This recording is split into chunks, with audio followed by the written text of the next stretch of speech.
Hi, I'm Dr. Scott. And I'm Dr. Shiloh. And this is LA Not So Confidential, the forensic psychology and true crime podcast. Each week, we explore the intersection of psychology, the criminal justice system, and entertainment. And today, we are revisiting the forensic psych topic of the incel movement. Welcome back, folks. We are just getting so very excited about our upcoming crossover event with our esteemed colleagues at LA Meekly and Hollyweird Paranormal. We're going to be collaborating on a presentation entitled Macabre Mansions and Haunted History at the awesome Heritage Square Museum in South Pasadena on Saturday evening, May 20th, 2023, from 7 p.m. to 10 p.m. Tickets are available now at eventbrite.com, so please join us for a great evening of discussing LA history, true crime, and the paranormal in a crazy-ass historic setting. It's amazing. Oh, and there's a ghost tour available as well. Yay, I can't wait. It's finally May. It's happening. Yes, finally. I'm nervous and terrified and excited all at once. But we cannot forget CrimeCon UK. Oh, of course not. Thank you so much for that reminder. As we move closer and closer to our trip to London, England, not to be confused with London, Arkansas. You're not fooling me again with that one, Arkansas, but rather CrimeCon United Kingdom on June 10th and 11th, 2023 at the Tower Bridge Leonardo Royal Hotel and Spa. We'll be presenting on the latest research of the incel movement that we're covering in depth with you today. Yes. But it will be different enough. So if you happen to be going and you happen to listen to this episode, it's okay. Don't worry. Yes, you can do both. You get to see me running around stage like a madman. Like, well, there's that. Jumping around. Like, I mean, that's worth the ticket price alone. Okay. Now you got to hold on to that promise. Exactly. No, actually, we have a nice interpretive dance planned about the incel movement. It's like Dance Your Dissertation, only it's called Dance Your Podcast. Yes. Oh my gosh. Spin-off podcast. Yeah. Spin-off YouTube channel, Dance Your Dissertation.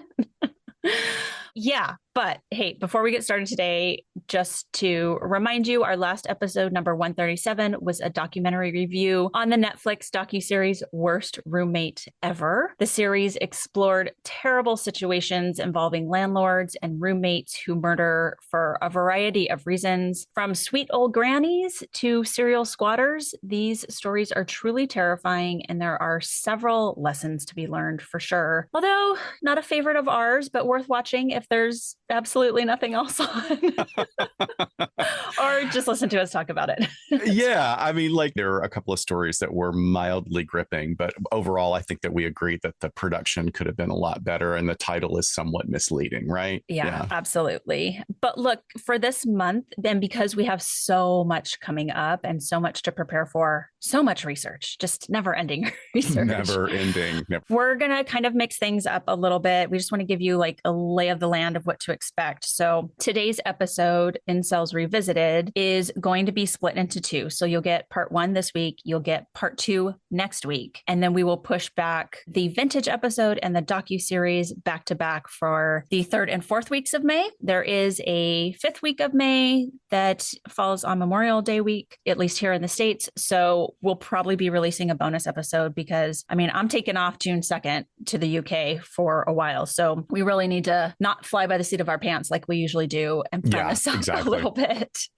So with that, let's jump into it. So today we find ourselves revisiting yet another topic that has grown in data, the incel movement. Way back on our 13th episode, I mean, way back in November of 2018, we focused on incel, which seems like forever ago. And interestingly, in research years, it actually is a substantial amount of time, because back in 2018, there was no data aside from a few case studies of targeted violence incidents and some survey information from the incels.co web forums collected by the then moderator. Right. So you basically had sort of like some documented observation after the fact, and then self-report, heavy air quotes, data. And it seems like there was very little context at the time, I think, to generate a frame for what and how limited that data was. So it was like, that's how we start, but we need to move along when we're talking about research. But I'm glad you said that, because that's really a perfect example of how research starts. Like, here's something going on. Oh shit, we have to figure out what's happening. Like what are the nexus points? Where are the connections? And, you know, because post facto observation and self-report data is generally how research usually starts once a phenomenon is discovered or begins to emerge. We don't have nice, neat, randomized controlled detailed studies right off the bat. However, the research is not by any means comprehensive or super groundbreaking, but it's a start, and there's plenty to sift through from that time and then lay a foundation for what we now know today. Yes. And you and I have kept up and started to implement some of the new research as it comes out when we cover this in our live presentations at conferences and such. And I think it's pretty exciting to look back on this, to think episode 13 is when we talked about this, that we get to take our listeners on this journey from the infancy of research on a topic. Yeah, I like that. So, trigger warning, some of this material is difficult to hear for many reasons. We know how wildly vile the language can be from a specific subgroup within this community. And Dr. Shiloh and I have not included any gory details just for the sake of doing so. And we'll describe language and violence as clinically as possible while still giving you an impactful idea of the incident and the concept. And while we never want to be demanding on your time, you may want to go back and re-listen to our previous episode from 2018 to get a solid foundation in what data was available at the time. Right. I think it's also important to note that when the media talks about mass shooters and mass attacks, they are steering away from showing pictures of the offenders as to not to glorify and perpetuate any copycats or contagion effect, or those just seeking notoriety for violence. And so in that vein, we will not be naming any perpetrators of attacks today. Some of our case studies today, and then in the next episode, will also include attacks with firearms and knives. So just a trigger warning for that as well. So going back to some basics, the term incels is a combination of involuntary celibates, and it refers to individuals, overwhelmingly male, who struggle to form romantic relationships. And in-depth studies have found that the incel culture can include members who are significantly misogynistic and actively promote violence. In fact, several violent incidents have been linked to this community, now with a strong implication that this movement may well resemble other extremist groups. And that's what we're going to be looking at today. Yes. And the most extreme members of the incel community assert a belief that is termed the market, which refers to the belief that relationships are transactional and that men are entitled to sex in exchange for their efforts at attempting connection, or in some cases, just by virtue of being men. Yeah, I know. Women are often viewed as commodities to be won or lost rather than individuals with their own agency, their own emotional and intellectual life. And this belief is closely tied to the idea that women are naturally evil, which is another normative order in the extreme ends of the incel community. So this particular belief is often used to then justify the mistreatment and the marginalization of women into objects and to absolve all men of the responsibility of their own actions. So another normative order within the extreme ends of this community is what we call legitimizing masculinity. And this belief really kind of centers around the idea that guys have to prove their masculinity through sexual conquest and dominance over women. And that's the main marker. That's all that really counts, is sexual conquest and dominance over women. And then that then further leads to more objectification and dehumanization of women. So it's not just objectifying. If you get into the material and the more vile of the postings, you really see many examples of women being reduced to just their genitals. It's pretty sad. Yeah, because the more you dehumanize something, the more you can just see it as these objects and conquests and things. So, and more deserving or less deserving of any kind of compassion or empathy. Right. Male oppression is another normative order in the incel community. The belief centers around the idea that men are oppressed by society and that women hold all of the power. This belief is often used to justify violence against women and to promote a sense of victimhood among men. And we'll actually see this with a very long ago case study that we're going to look at probably in next week's episode. Yes. And again, as always, we are pulling from the most recent research, all of which is going to be made available to you on our show notes. There are some points that we'll be pulling today that are direct quotes. So please, if you are interested in this subject, read these articles, read these journal articles, because they're really, really valuable sources of information. But finally, another normative factor within the incel community, the extreme ends of the incel community, is violence. And while violence, I think on the surface, we tend to always think of violence as an actual physical act. Violence is not always a physical act. It can become a physical act after fermenting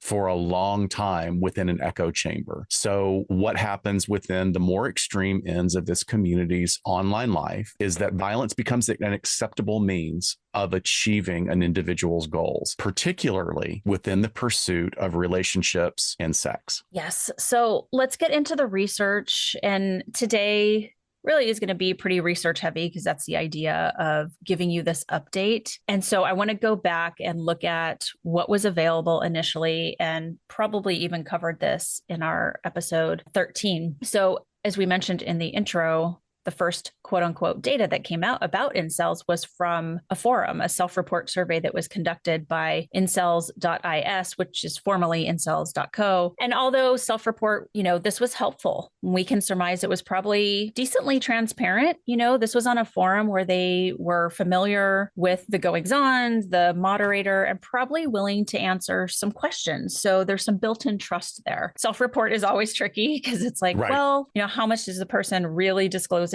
whether you're surveying college students or, a particular group like this. But if there's anonymity behind it, you can trust at least that it's going to fall within the normal range of sort of the normal statistical errors we expect to see in research. So the information that it gave us, and I want to say, I think Nama had given us some of these numbers probably twice. I think I asked her for update at one point. I'm just going to say this is probably from around 2018. Yeah, 2018. So what we had was with the respondents who answered, and it was over 500 respondents. 80% of them were from the US and Europe. 50% of them were between the ages of 15 and 25 years old. 70% were living with their parents. We also saw a majority, 60%, were either working, they were holding down jobs, or they were in school, which makes sense because they're kind of that school college age. And again, 60% identified as being in the middle class. So just a little breakdown of demographics there. And, as we even push farther into this data, we're going to be talking a little bit now, just very briefly, about the survey results regarding romantic relationships and behaviors within this community. And I want to share this data and just assure all of our listeners that we mean absolutely no shaming by this, because some of it would be used within toxic masculine cultures to be derisive. But 65% of the respondents had never kissed someone. 78% of respondents had never had sex, and 85% had never had a romantic relationship. Yeah. So you're seeing as sort of the ideas of closeness get higher and higher, then you have less people in this population participating in that. Yeah, which I think is pretty significant, especially from data that was collected so early on. Yeah. True. And we also got a little bit of information about mental health. So the moderator, again, these questions were just posed by a moderator. It was just a survey. This wasn't like a mental health professional asking these questions in a way that, maybe if this was like an academically backed study. But I still think it was some information that at least off the top, when we were trying to understand what's going on here, was important to look at. So 60% of the respondents admitted to, quote, suffering from depression on a regular basis. And then we had nearly 3/4 of the population that said they were, quote, not optimistic about their future. So that's important when we look at the idea of suicidal ideation, is this idea of hopelessness about the future, but also in the context of incel ideology, this speaks to kind of, is someone leaning more towards black pill, where just completely nihilistic, they don't think things will ever get better because of the type of schemas that they have that fall in line with the way that incels are thinking about the world. Also, 68% had seriously considered suicide in the past. And then over a quarter, again, this is kind of taking a hard right from depression and suicide, but over a quarter of them said that they, quote, suffered from autism. So we don't know what that means. Is that self-diagnosed? Right. Is that some traits? Is that some folks who had actually been formally diagnosed? We don't know. But when you compare, just if we were going to look at this and take it for granted, 25% of this population is saying that, that's much, much higher than the prevalency in the general population for autism spectrum disorder diagnoses. Yeah, I am particularly struck by that 74% that were not optimistic about their future, and that being dovetailed right against 68% have seriously considered suicide, Yeah. because not optimistic about your future to me has very much a strong overlap or intersection with lack of future orientation. If you don't feel optimistic about your future, you don't necessarily make plans for your future. If you don't make plans for your future, that impacts your entire value system about quality of life, which then can aggravate suicidal ideation. Very, very important points. So the next step in evolution of research in this area was data collection from self-identified incels' online behavior. Basically, research that didn't involve surveying or comparing incels, but just analyzing what was there for the taking, which in today's world of technology, scraping data like that so is much. It's unbelievable what is found. It's actually quite frightening what can be found. There were many studies that use language from incel posts and publications on forums like Reddit and YouTube to tap into behavior and thinking patterns, as well as bigger concepts like global misogyny. One study looked specifically at hate speech in incel posts, in which the authors found that fear was the most used emotion word, with anger coming in second. Mistrust was also prominent in reference to women. So it's so detailed that they're like, hey, we just want to look at the most used emotion words. And you can go in and collect all of this info and break it down like that. I mean, this is really where the research started to go. And there's a ton of studies like this because it's easy, right? I mean, I don't mean that in a way to put down this research, but no, it's easy to just, like you said, scrape some of this language that's publicly available and start crunching the numbers, breaking it down. Yeah, I would say that it has fewer barriers to gathering information, right? Right. I think you're making more leaps as you kind of determine what that all means. Yeah, that's the problem. Yeah. A more recent article in 2023 by Sarah Daly examined specifically what incels think about their own community's behavior of shitposting. And it was all over the place. Yeah, point two. This is another reason why people might want to go back and listen to our first one, because there are so many terms that we're using sort of as common language. But shitposting is the action of creating vitriolic language online regarding an intended target or even oneself, because self-deprecation and self-loathing is a very big recurring theme within the incel community. So shit posting becomes almost this competitive activity to see who can come up with the most vitriolic, the most dehumanizing, the most depressing, the most angry posts. Yeah, the most like shocking type of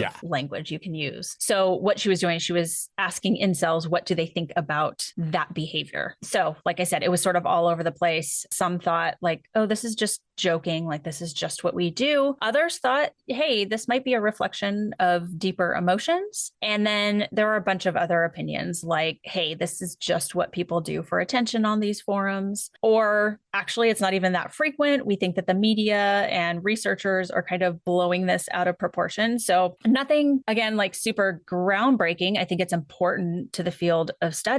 But again, you're getting sort of an idea of what I always come away with every time you and I review new research, see an article, see someone talking about inceldom, and especially when it's being related to violence, is that there's such a wide variety of folks on these forums, but also where they're at with like how much are they in on the ideology. And some of that research coming up here just shortly. We'll talk about that. Yeah, but you also, I think we've talked about this before in previous episodes. We have several listeners who have reached out to us. Yeah. And in wonderful, wonderful, compassionate and willing to communicate presentation to say, hey, look, I consider myself to be part of this community, but I do not support any of these extremist beliefs. I do not think this about women. I do not think this about relationships. I just feel that by default, I'm part of this community because of A, B, and C. Yeah. So I thank you for bringing that up, that we're talking about a specific subset of this population and of this movement that is particularly problematic. Yes. So she also analyzed 80 suicidal note themed posts from a subreddit using a thematic analysis and determined that for those who wrote their goodbyes or talked about suicidal ideation, she saw a few themes emerged. They often posted about the actual means of completing suicide, as well as, some prior attempts to better themselves and talked about what they tried to do to connect with people or to change their looks in order to try and connect with people. Lots of ways that they, in their perception of what was bettering themselves. So they talked about that in a way to say, this is how I'm arriving at my decision to die by suicide. And they also expressed appreciation for the incel community and how that had been a source of support for them for a while. And then she saw that a few actually did talk about how their death would impact other people, like their family members, and what they would think afterwards. So interesting work. And again, this is just from sort of data mining subreddit posts, but still it gives you a view of suicidal ideation that, some maybe we couldn't capture in other ways. So then we start to see some academic research starting to form. And as we share this research, we want to give a major shout out to one of our colleagues and our very good friend, Nama Cates, who herself is a media creator, and she's produced and broadcast the impressive podcast Incel. And I think that it goes without saying that Nama's ability to connect with the Incel community and create an alliance of discussion has contributed greatly to the study of this movement. So what started out as a collaborative creative process for Nama has now resulted in a very impressive collaborative study between the Incel podcast herself and Parallel Networks, a US-based nonprofit organization that claims it is dedicated to combating polarization, extremism, hate, and another researcher from Georgia State University. The researchers are further able to drill down into the foundational factors that are integral to the movement. And the paper, entitled Predictors of Radical Intentions Among Incels, a survey of 54 self-identified incels, was able to use self-report data that was much more highly structured into the necessary format for a true academic study. So first and foremost, the mental health findings that emerged from this study revealed significant mental health challenges within the community, with 91% of participants reporting significant and chronic levels of depression, 85% of participants reporting significant levels of anxiety, and 40% of participants experiencing symptoms that we as clinicians would say are congruent with diagnoses of PTSD or related disorders. Now, aside, I know. It's just like the first time we've seen that really kind of pop up is PTSD. Exactly. And it's just, what's interesting to me is that it's more profound. We now have a more three-dimensional picture, but the numbers are really still comparative to what they had 6 years ago, which is kind of amazing, because sometimes you would think, as we're going to get more structured, the numbers are going to be wildly different. It's like, oh no, those numbers are still sticking. But aside from the more static states of emotional health symptoms, the study also found that a significant amount of individuals with autism spectrum disorder, which by the way, is not a mental health diagnosis, but rather ASD is a neurodevelopmental condition that's typically diagnosed during childhood. So just for everybody listening out there, ASD or autism spectrum disorder was previously known just generically as autism, and many individuals will still use this term interchangeably with ASD. Now, just a quick note, ASD can significantly impact the individual's ability to engage, communicate, and interact with others. And this can manifest or emerge in a variety of different ways, like challenges or difficulty with social cues, repetitive behaviors, and then also pretty significant challenges with verbal and nonverbal communication. And it also has been noted that some of the symptoms can minimize or remit over time, but the significance of the challenges in interpersonal relationships and recognizing those social cues are super important in this discussion. So in that study, 53% of participants reported being diagnosed with ASD. What was the number before? So that's pretty close to what the number was, 40% before, right? Hang on. Let me check. But now the difference is we're seeing the word diagnose in there. Right. Whereas before it was like suffered with. So it was only a quarter on the incel.co, Okay, so 25%. now it's gotten more, it's expanded and the number has gone up. Right. And of high concern, 91% of the participants reported a history of being bullied. Fascinating. So Yeah. we're looking at a high incidence of individuals with probably impairment in reading social cues, social interaction, social engagement, who also are having a history of being bullied. So all of this information tracks with a previous study with over 200 incels that were surveyed that had similar results with anxiety and depression, although anxiety was a bit higher in this first research. So this indicated 95% of depression and 93% with anxiety. Yeah, those are starting to definitely emerge at the top of Yeah. all of this pretty robustly. So, what Nama and her partners did after we got all of that great data is that they then applied the incel radicalization scale to the sample. And that scale is exactly what it sounds like. It's a new measure of radicalization specific to the incel community. So they wanted to measure the relationship between incel ideology, beliefs about incels as a group and their role in the world, and radicalization. Support, direct support for violent and or illegal action to sort of further this ideology. Super interesting. So more generally, given the publicity received by the notorious incel identified mass attack perpetrators, they really wanted to explore a potential mismatch between the mass public's widespread beliefs about incels and incels' own views of themselves as a group. Right. Here's what they found. So they found first that radicalization was not correlated with incel ideological commitment. They also found that most of the incels that were surveyed rejected violent and illegal intentions as a course of action and did actually not admire incels for their violent actions. So, we always hear like, oh, the glorification and how they're holding these folks up that have perpetrated this. Again, that's going to be a small subset of this already small subset. Yes.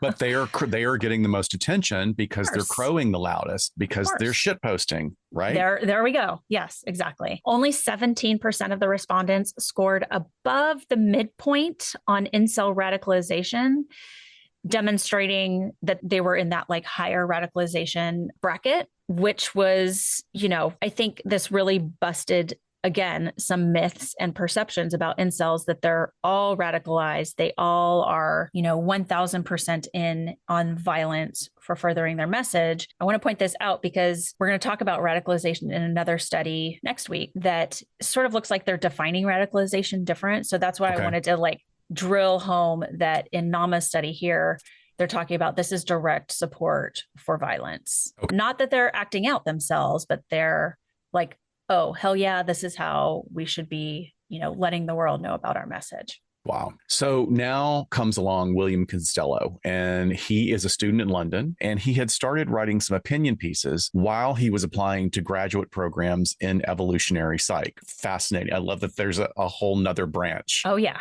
Of psychology that's evolutionary. And the title of one of his papers was Step Your Dick Up, Why Incels Deserve Better Advice. I love it. It's so cheeky. Yeah. So then he started studying incels on an academic level and completed his published master's thesis in 2022, which was the first bit of research comparing a sample of incels to finally a sample of similarly aged men.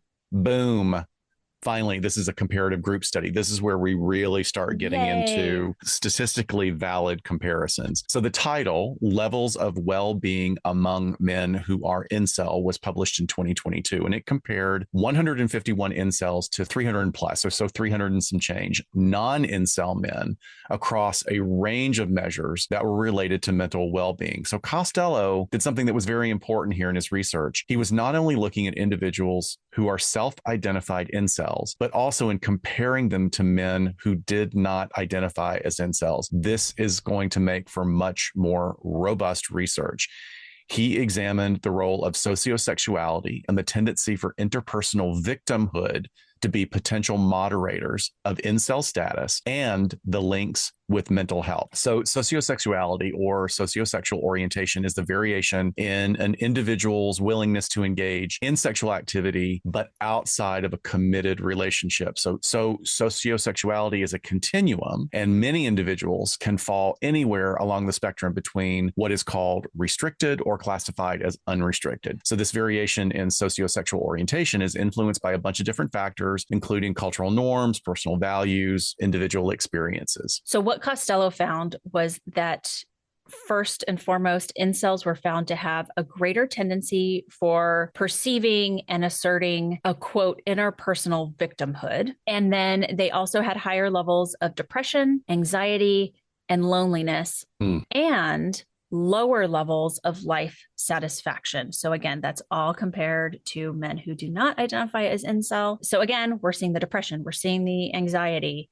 we're hitting home on loneliness, but also sort of this victim stance, victimhood idea about themselves. And then he also found that incels also scored higher on levels of sociosexual desire, but this did not appear to have an interaction between incel status and their mental well-being. There's, I'm like, am I even going to be able to explain this correctly? There's ways that you can kind of look at different variables when you are gathering data on a certain population, and then you can see how those variables intersect. Right. And through those calculations, you can determine, oh, does this kind of impact or influence the other variable? But that's not so in this one. So they have these high levels, again, of sociosexual desire. Like they are desiring to be in these sexual dating relationships and have a variety of experiences. And that was much higher compared to the guys that are probably already doing that. So they don't have that desire. But there was no correlation between the fact that it was them identifying as incel or mental well-being. It was just split up into those categories, but they weren't self-identifying that way. So Costello, after doing this research, he suggests that incels, basically we should be looking at them as this newly identified at-risk group to start figuring out how to target for mental health interventions. And of course, since it's his field of study, he opined that these interventions could possibly be informed by evolutionary psychology, and that, you know, that might be a route we want to start taking as we shape as clinicians if these folks come across our radar, whether they're self-referring to treatment or say they're getting in trouble and are mandated to some sort of treatment, that we start figuring out how the heck do we create a treatment plan for them. So he also has another paper out. It's called The Mating Psychology of Incels, where he and his co-authors also compared incels to a non-incel group. And they asked questions about their self-perceived mate value, as well as partner preferences and their views on what women want in a partner. And they found that incels have a lower self-perceived mate value and lower mate standards. Yeah, they also found that incels overestimate the importance of good looks and status when they're talking about women, and underestimate the importance of kindness and emotional stability. I think we're actually getting a deeper look at what incels really do think when they're looking at relationships. And there's something there. Yeah. And there's something there that completely I'm flummoxed by, because the idea of finding that they also have lower mate standards also seems to run in direct conflict with like the ongoing narrative of going for Stacy, right? Well, I mean, I think that they feel they can't go for Stacy, so they would have to lower their standards. I think they think the rest of the world probably has high standards and is sort of working in this hypergamous sort of network and interaction that they're not privy to necessarily. But I think what I got out of this is that, yeah, they're overestimating, hey, good looks and status is really important. And I don't really care about how kind she is or how emotionally stable she is. So, I mean, this is interesting to look at this. And, you know, even the authors note that there's kind of these errors and differences that they're seeing in these, what they're calling cross-sex mind reading is not something that's necessarily unique to incels, right? We all think we can like mind read our partners or potential partners. I've spent 30 years in therapy trying to undo the belief that I can read other people's minds and intentions. Right. But they are taking away from this. One of their takeaways is that this trying to mind read of the opposite sex is certainly exaggerated compared to non-incels. So yeah, it's just, again, like we're in the infancy of all of this. So Well, we need, hopefully we'll be able to reach out to Costello and maybe he'll come meet us well, in yeah, Crime at maybe. UK, CrimeCon UK, and we can ask him because I do find that to be fascinating that they underestimate the importance of kindness and emotional stability. Mhm. So I want to get more information. Does that mean in themselves or in their potential partners or just as a concept within a relationship, Sure, right? sure. Because it Yeah. could be any of those things, but that could have radically different impact or it could have radically different meaning when you place it against For sort of sure. the rubric of the number of people that identify as being on the spectrum. Oh, yeah. Yeah. Throw that circle in the Venn in Yeah. there.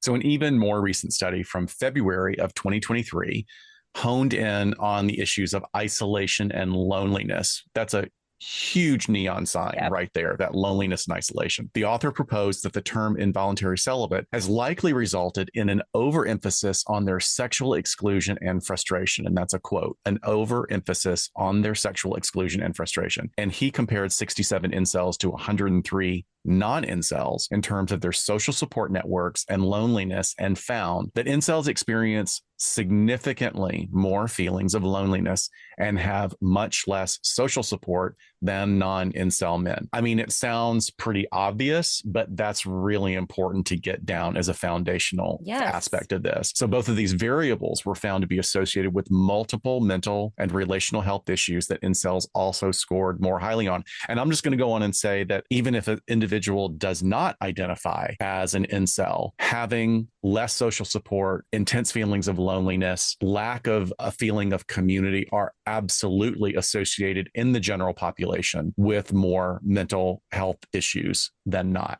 Absolutely. Incels reported using more solitary and problematic coping mechanisms. And he believes that this may mean that incels may be a contributor to the way that they interpret adverse effects and romantic rejection. They're just nailing it down, Yeah. things that we were kind of assuming. This just is an illustration of getting caught in that echo chamber Yes. where you're That's just spinning around and going down the drain. And I think that that's what I was gonna say. I think a lot of them are probably aware that they're doing it, but it's familiar. It's the what we call in clinical work the horrible familiar. This is Mhm. awful. It doesn't make me feel any better, but it's the only connection that I think I have. Yep, absolutely. So, when looking at the mental health concerns a little bit more with incels, the research breaks down to a few overall findings. And I think this is going to also summarize nicely what we've talked about here today. And there's an article from 2022. It's called Involuntary Celibacy, a review of incel ideology and experiences with dating, rejection, and associated mental health and emotional sequelae. Sums it up best. They stole your word, sequelae. That's why I had to put the title in there. Yes. Thank you. Thank you. Thank you. So they sum it up best by saying that essentially it's safe to say from the studies that have touched on all of these areas that incels suffer from high levels of romantic rejection and have a greater degree of depressive and anxious symptoms, as well as insecure attachment, fear of being single, and loneliness when we compare them to non-incels. So think of this as like sort of a meta-analysis of what is all there already. And they also found that incels are also self-reporting significant issues related to areas of their mental, social, and relational well-being. And they're coping with this by seeking support from forums that unfortunately often feature misogynistic and violent banter. So remember previously you were just saying they are not using the best coping mechanisms for these issues. The forums are one of those coping mechanisms. One of the authors on this paper is Dr. Brandon Sparks. He's a forensic psychologist who is also doing quite a bit of work on incels, and he's a lecturer at Kingston University. I'm going to link his website in the show notes. I did reach out to him on Twitter and I was like, hey, we're going to use your research in our upcoming episode and probably at our presentation in CrimeCon. And you should join us for a pint. So we need to hit up Costello as well.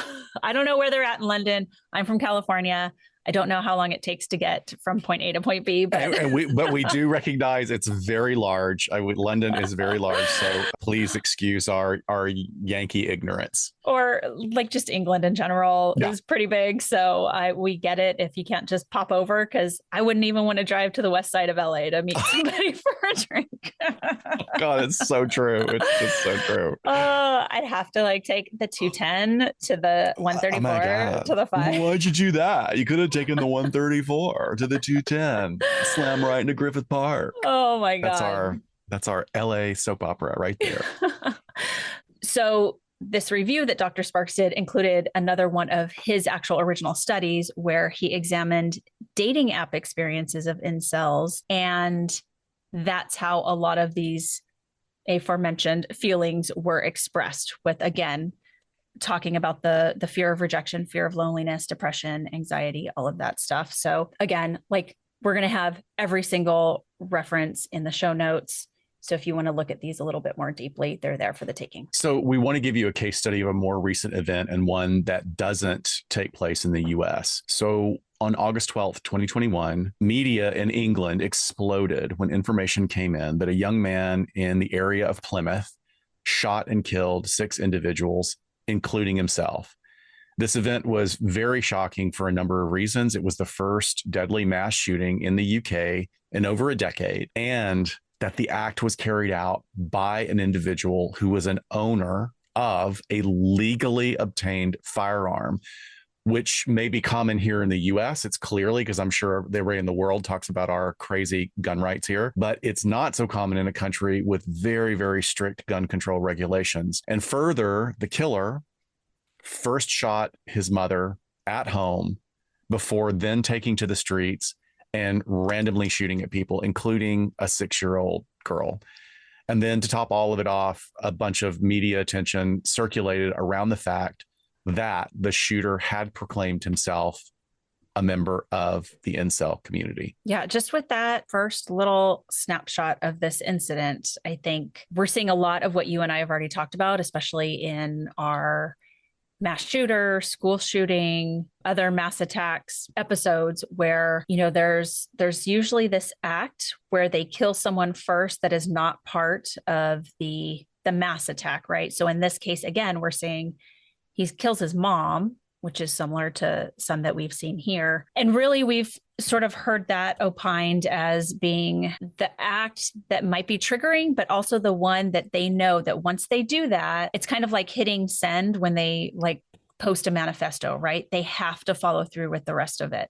And it's almost like pulling the trigger to see if they can do it. And once they do, they're off and running with the rest of their plan. So we're seeing that echoed here. In this case, when searching the home that the shooter shared with his 51-year-old mother, police discovered almost 400 buffalo cartridges used for hunting large animals, which he used during the horrifically long 8-minute attack. Later, collateral information gathered then revealed that he was fascinated with guns since he was a child. And in 2016, his mother had actually raised concerns about her son's obsessions with firearms. And then staff from a career guidance center that he was utilizing, they were so concerned about him that they informally passed on information to a representative from the government's counterterrorism prevent program. However, at that time, the official did not feel that it met the criteria for a formal referral. So this is getting into that area of threat assessment where people are seeing something and they're saying something. And to be honest, that's the sort of thing that is, and bear with me, folks, when I use this term, it's very exciting to do this kind of work. And that's not to minimize the potential danger, because it's something that you pop up and you're immediately going, okay, what have we got here? Mm-hmm. What have we got here? What's legitimate? What's not legitimate? But the other side of it is how frustrating and terrifying it can be, because you're always thinking, did we do enough? Did we do enough? Did we do enough? What more can we do that does not impinge on the rights of the individual? So it's hindsight is 2020, but Yeah. boy, I would not want to be in the place. I wouldn't want to be in the chair of that official that didn't feel like it met criteria for a formal referral. But that's rough. It I can is. understand where he is. So the court at that time, in review of all this information, found that in the time leading up to attack, over a series of months, the shooter, who was employed as an apprentice crane operator, had made a long series of very disturbing posts on social media and undertook really concerning online searches for problematic subjects. It was found that the 22-year-old searched an online thread that questioned why incels felt compelled to end their own lives. And then in April 2021, he went on to post a video on social media about an assault that he had carried out because someone had derisively called him fat, which, he felt hurt his ego. He went on to assert that incels were more prone to killing themselves or going on a killing spree. And he expressed views that he had missed out on a number of life events, including relationships, and described himself, in using his quotes, a virgin, ellipsis, fat, ugly. And then at another point, he said, quote, I like to think sometimes I'm the Terminator or something, close quote. And then in July, it was found that he had researched the 1987 Hungerford mass shootings in Berkshire. And that was an event where 16 people were killed. Then 3 days before the killings that he perpetrated, his online search profile revealed that he was looking for information about U.S. serial killer Ted Bundy. Kind of all over the place, huh? Yeah. But problematic, all of it problematic. Super problematic. And I guess, again, this is just going back and looking at his search history after the fact. So Dominic Adamson KC, who represented 3 of the families who lost loved ones in the tragic shooting, expressed his shock and dismay at the disturbing nature of the perpetrators' internet searches. He described them as remarkable and deeply disturbing, indicating that the shooter had extreme views and was not, quote, living in the real world. And then Rachel Bentley was the senior investigating officer in the case. So they always do a court inquest, even though he's deceased, right? Because he had taken his own life. There's still a court inquest that happens in the UK. She stated that there was no evidence to suggest the shooter had planned a manifesto. I mean, mildly interesting, right? Okay. Not that she's defending him. I'm not saying that, but not everybody has a manifesto. I think it's another sort of trope that we think about. Right. Nor that his internet searches were necessarily the inspiration for his actions, which again, like you and I probably have really crazy internet searches at times. And it's looking at like, oh, does this mean it's like causing him to act out violently? However, video recreation of the incident revealed that most of the shooter's shots were fired at close range. So I think they were trying to piece together, did he take this from previous incidents? He talked about being the Terminator, which that's just gives me the heebie-jeebies because you think of like a shotgun and scenes in movies where there's pumping rounds into it and shooting people. I think this is really interesting. I'm glad you pulled this particular bit because it illustrates to me that we need to let go of this trope of importance regarding a manifesto, right? Yeah. Because I think so. all of this can happen without, everybody's like, oh, it's a manifesto. Well, certainly that's going to be an indicator, but don't discount someone who's made every other factor in this apparent, but doesn't have their manifesto. Or like we're seeing recently with incidents here in the United States is like the public demanding or politicians demanding, we want to see the manifesto as if they have some sort of expertise that is going to be gleaned from, their interpretation of somebody's writings. There's nothing more frustrating for me than somebody and people. I have colleagues, I have friends, I have peers, a handful of people that have read Kaczynski's manifesto and said, he has some good points. And I was like, well, that's not the point. Right. Yes.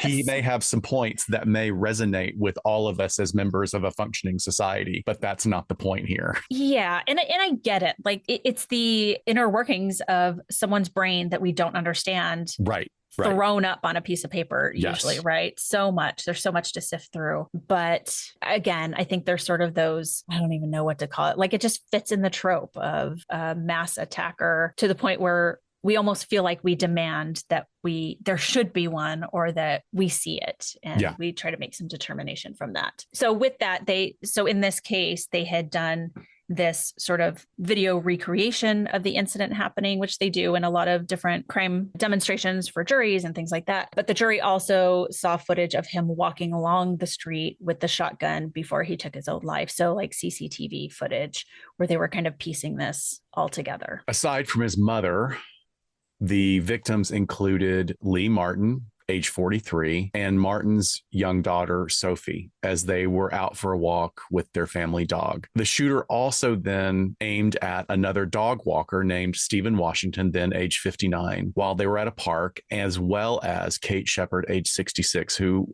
was just coming home from shopping. And the details of this case are really heartbreaking. And I mean, my thoughts go out to the survivors and the families of the loved ones of the victims. It's just a reminder of these dangers of extremist views and the importance of monitoring and addressing concerning behavior before it escalates to these unbelievably tragic levels. Yeah, definitely. So I think what we're going to do is give you that to soak up for today. It's a lot. We know it's dense. We have some more dense material for you for next week. But again, what we want to do is have you thinking critically like we are. Yeah. How do some of these, and I hate to use a term like classic cases that maybe are ones that we covered in our original episode, how are they starting to fit in with what we're getting now with the research, as well as some of these cases that are evolving and that we're seeing now that fit into the incel ideology? I think in one of Nama's recent episodes and conversations with someone, she was saying, it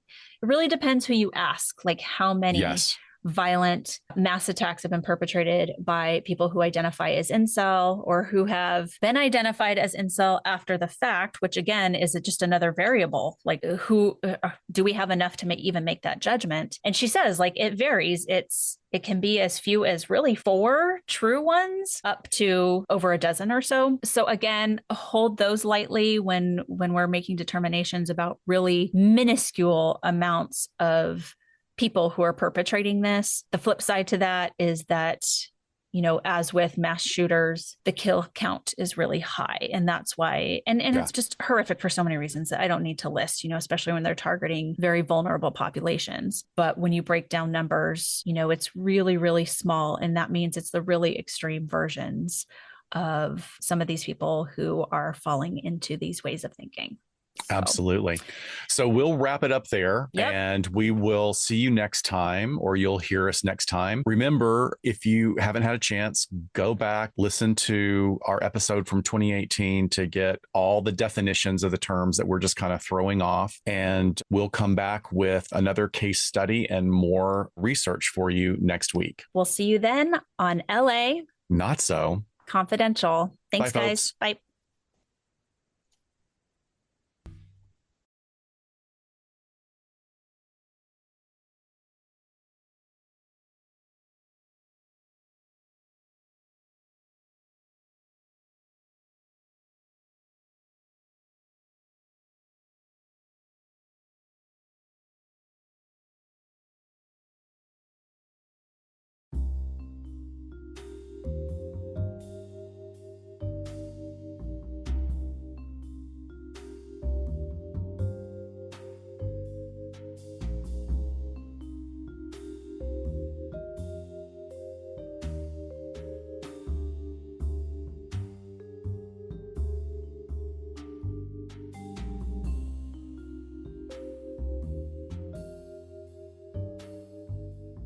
We sincerely thank you for spending some time with us today. LA Not So Confidential is part of the Crawlspace Media Network in partnership with Glassbox Media. Each episode is hosted, produced, and written by Dr. Scott and Dr. Shiloh. Our post-production editing and sweetening magic is handled by the multi-talented Jason Usry of Ear Cult Productions. The LA Not So Confidential theme, entitled Cool Vibes Film Noir, is composed and performed by the talented Kevin MacLeod. He graciously allows us to use his music via a Creative Commons attribution license, and you can check out all of Kevin's amazing work on YouTube. All of the resources for each episode can be found on our website at la-not-so-confidential.com. You can find us on Instagram at LA Not So Podcast, on Twitter at LA Not So Pod, and on Facebook at LA Not So Confidential. Media inquiries and bookings are scheduled at alienistentertainment@gmail.com. Please join us each month on Saturdays at 4 p.m. Pacific Standard Time for a live streaming and very interactive broadcast on YouTube entitled Behind the Couch. Stay tuned to all of our social media for our live streaming scheduling announcements. Subscribe to LA Not So Confidential so you never miss a new episode.